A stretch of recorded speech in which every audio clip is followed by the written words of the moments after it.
Hey guys, today I wanted to share a spoiler-free review of the 24-day Arteza Advent Calendar for 2021. The full price for this item is around $65. The sale price for this item is $62, and I highly recommend you wait for that sale because it will go on sale.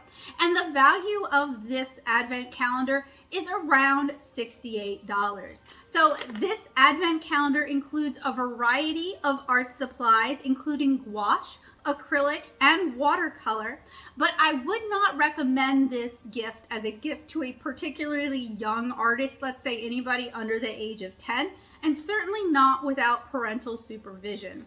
It opens like a book, and I have already opened and reviewed it, so I put everything back in place.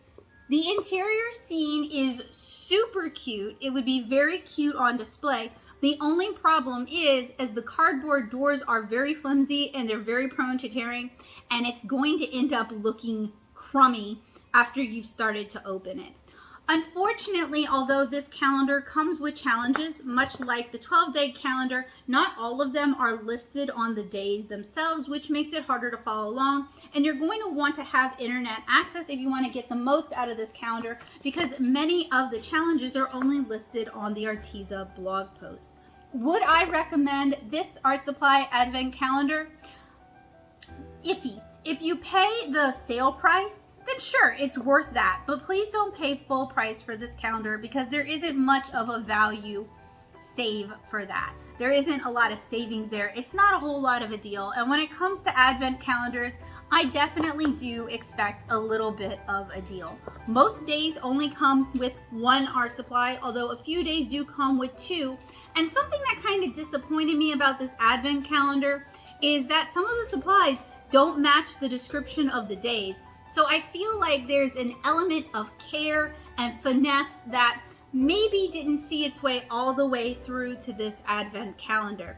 I also have a spoiler-free review of the 12-day Arteza advent calendar, which I actually like quite a bit better than this calendar, and I feel like it might be a better deal. Despite being only a 12-day advent calendar, I feel like a lot more thought and care went into the challenges and how they're presented and how the materials are presented. So I'll be sure to link that for you guys in the cards and in the description as well.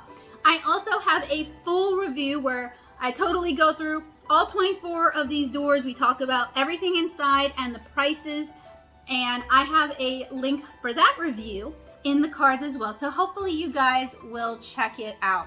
I'm also giving away an unopened 24-day Arteza advent calendar. Hasn't even been removed from the wrapping yet. So if you're interested in how to win this for yourself, check the description down below. I'll have info for you guys there. So this advent calendar closes shut with a nice grosgrain ribbon, and it really is an attractive advent calendar. My suggestions for Arteza would be to make these into little drawers or to make the doors a little bit sturdier. It will add a little bit to the cost, but it means we can reuse this advent calendar. So if you guys have any further questions about this art supply advent calendar, let me know down in the comments below, or check out my full 24-day Arteza advent calendar review.